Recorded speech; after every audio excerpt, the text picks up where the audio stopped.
So you're reading an article online when you get an instant message with a link to a funny photo, which of course you have to share. And now you're reading your Facebook news wall, which sends you to a video of a panda bear attacking a kid. And now you're reading Wikipedia to learn everything you can about the violent behavior of panda bears. And this is what 3 minutes on the internet can be like. We live like this all the time, and it has to have some kind of effect on us. The net is making us more superficial as thinkers. That is Nicholas Carr. He is the author of The Shallows, What the Internet is Doing to Our Brains. To understand this whole thing better, we need to go way back in time, to say, like, the prehistoric age. You wanted to know everything going on around you, because the more you knew about your surroundings, the less likely you were to get attacked by a predator. And there's even evidence that our brains release some dopamine, pleasure-producing neurotransmitter chemical, to reward us for seeking out and finding new information. So getting distracted felt good and helped us stay alive. But the problem is that nowadays, predators aren't much of an issue, but we still have the same brains. And also, there's the internet, which is...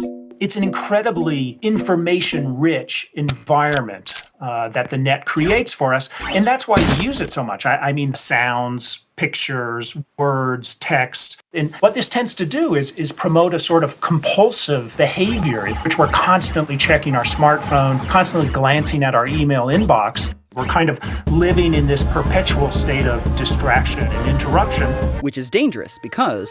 that mode of thinking crowds out the more contemplative, calmer modes of thinking. And that focused, calm thinking is actually how we learn. It's a process called memory consolidation. And that means the transfer of information from our short-term working memory to our long-term memory. And it's through moving information from your working memory to your long-term memory that you create connections between that information and everything else you know. So you've got this awesome life-changing piece of information in your short-term memory, but then you hear that email ding and poof, there it goes. That email takes its place and you never get a chance to learn anything, all because of one distraction. So attention is the key, and if we lose control of our attention or are constantly dividing our attention, then we don't really enjoy that consolidation process. But I can hear it now. Someone out there is saying, what does learning matter if all the information in the world is just a Google search away? Well...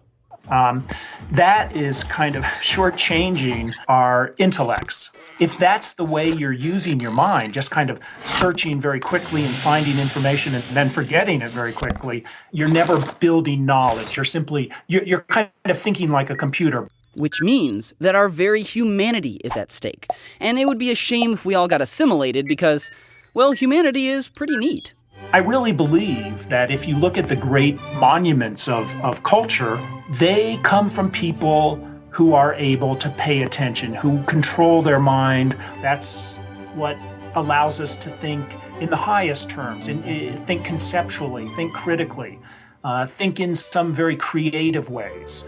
And it's this kind of thinking that's at risk, being eroded one cute cat video at a time.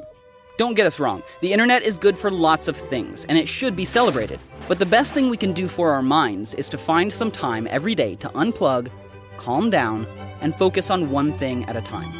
Your email, and those cats, will be here when you get back.